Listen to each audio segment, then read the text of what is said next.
හොඳයි පුතේ එහෙනම් ආයුබෝවන් සියලු දෙනාට නැවතත් පිළිගන්නවා. එහෙනම් මේ ඔන්න පුතේ අද සිට ආරම්භ කරන අලුත් විශේෂාංගේ. ඔයාලා දකින්න ඇති මේ ඔන්ලයින් වර්ෂස් සමූහය හරහා විවිධ ප්‍රශ්න වලට ඔයාලට යොමු කරා නේද? ඒතර පුතේ ගණිතයේ අපේ ආයවසර අලුත් දරුවන්ට ඔන්න පුතේ සෑම සඳුදා දවසකම 7:15 සිට 9:15 තෙක් ගණිත පන්ති පැවැත්වෙනවා.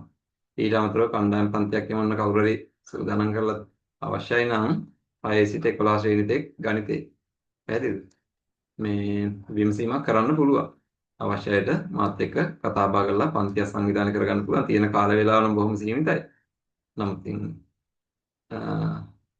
ඔයාලට තියෙන වේලාවත් එක්ක ඒක සාකච්ඡා කරලා තීරණය කරගන්න පුළුවන්. රයිට්. එහෙනම් ඔයාලගේ අලුත් විශේෂාංගය තමයි පුතේ මොකද්ද? සතියේ පැනේ. සතියේ පැනේ. රයිට්.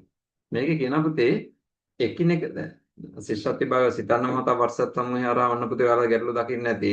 දැන් ඔන්න 6 ඉඳලා යන දරුවන්ට 6ට විතරක් නෙවෙයි මේ ගත්ත වැදගත් වෙන්නේ. 6 7 8 9 10 11 සියලුම දරුවන්ට වැදගත්. ඒක නිසා අවධානයෙන් බලන්න.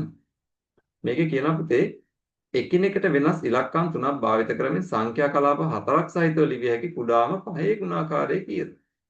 මම මේක ගිය සති කාලෙන් පන්තියේදී ඇහුවා. නමුත් මේ නැවතත් මේ අහන්නේ ප්‍රසන්ටේෂන් එක කරා YouTube නාලිකාවට යොමු කිරීමේ අරමුණත් එක්ක. මට මේකට පිළිතුර එව්වා සර්. වෙතුම් පිළිතුරු එව්වනේ. රයිට් වෙතුම් වෙනම් පැහැදිලි කරන්න බලන්න පුතේ. ඔන්න 6 ශ්‍රේණියෙන් ආරම්භ කරන සතියේ පැනේ වැඩසටහනේ පළවෙනි එකට පිළිතුරු දෙන්නේ වෙතුම්. ඉතිහාසගත වෙනවා ඈ. දැන් ශිෂ්‍යත්ව විභාග පුතේ සිතන්න මතක් ගැටලු නාමාවලිය ආරම්භයේ මීට අවුරුදු 6කට කලින් තමයි සිද්ධ වුණේ. අවුරුදු 5කට දැන් 6 වෙනි වසරේ 5 වෙනි වසරනේ. අවුරුදු 5කට කලින් සිද්ධ වුණේ. ඉතින් ඒක දිගටම අඛණ්ඩව යනවා. ඉතින් ඒ විදිහට මේකත් අඛණ්ඩව ඉදිරියට යන්න බලාපොරොත්තු වෙනවා. අපි බලමු අපිට පුළුවන් කාලයක් කරගෙන යන්න. එහෙනම් ඔන්න පළවෙනි ප්‍රශ්නේ වෙතුම් පැහැදිලි කරා. කියන්න බලන්න පුතේ. සංඛ්‍යා කලාප හතරක් සහිතව ලිවිය හැකි කුඩාම පහේ ගුණාකාරය කුමක්ද? මතක නැද්ද?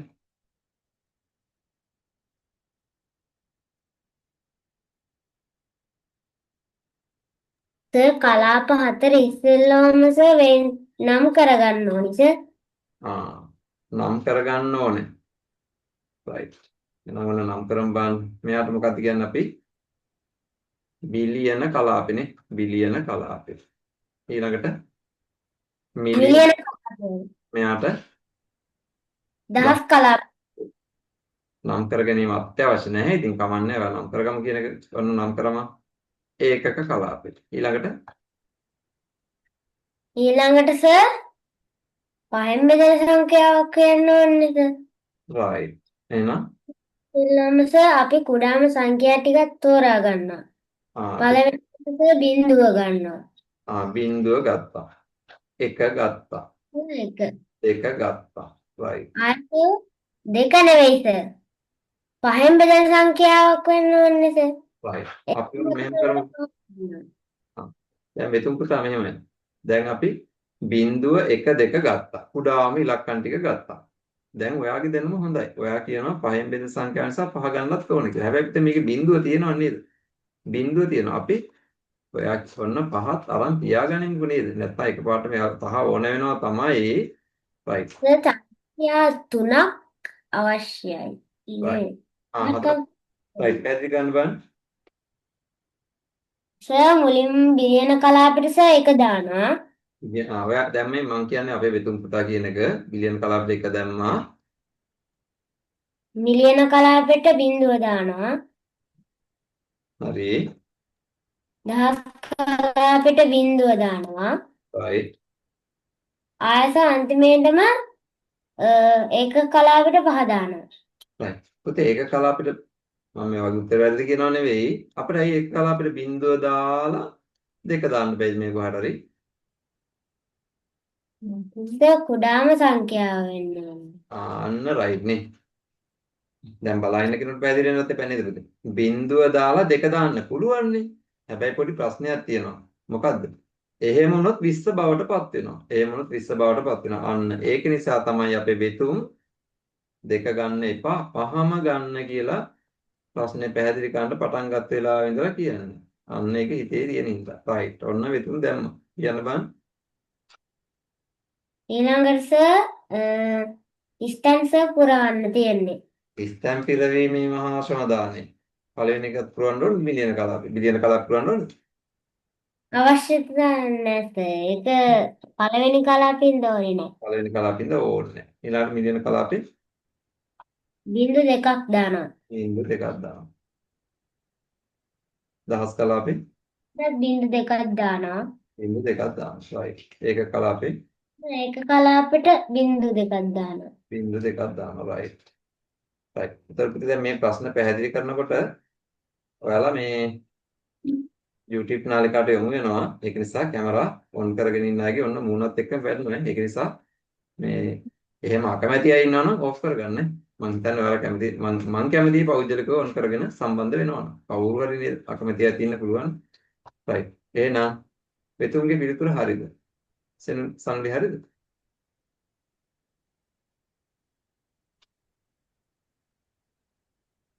right. මම නම් හිතන්නේ වෙතුන්ගේ පිළිතුර නිවැරදි වගේ. නේද? right. අප පොඩ්ඩක් පැහැදිලි කරගමු.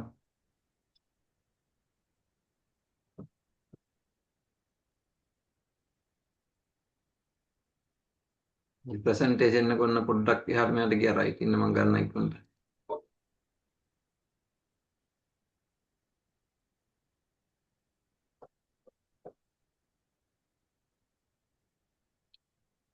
right. ඔන්න පුතේ මම ගන්නවා ඉලක්කම් තුනක්. වෙතුම් ගත්තා වගේම බිංදුව ගත්තා.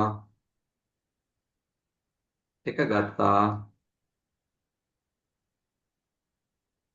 right. දෙක ගත්තා.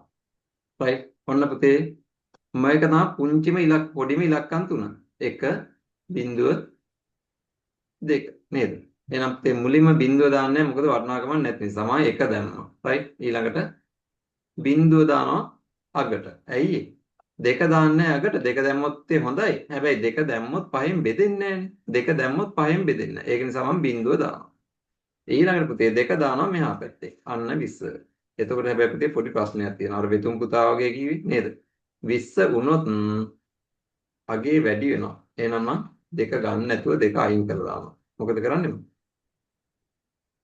බිංදුවයි 1යි 2 වෙනුවට ගන්නවා 5.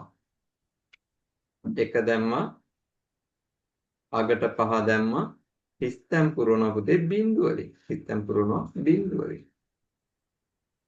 right. එහෙනම් උත්තරේ කීයද? වෙතුම් පුතා පිළිතුර කියන්න බලන්න. 1 බිලියන 5. 1 බිලියන 5. සනුලි කියන්න බලන්න පිළිතුර. 1 බිලියන 5. මෙහන්සා 1 බිලියන 5. 1 බිලියන 5. හරි.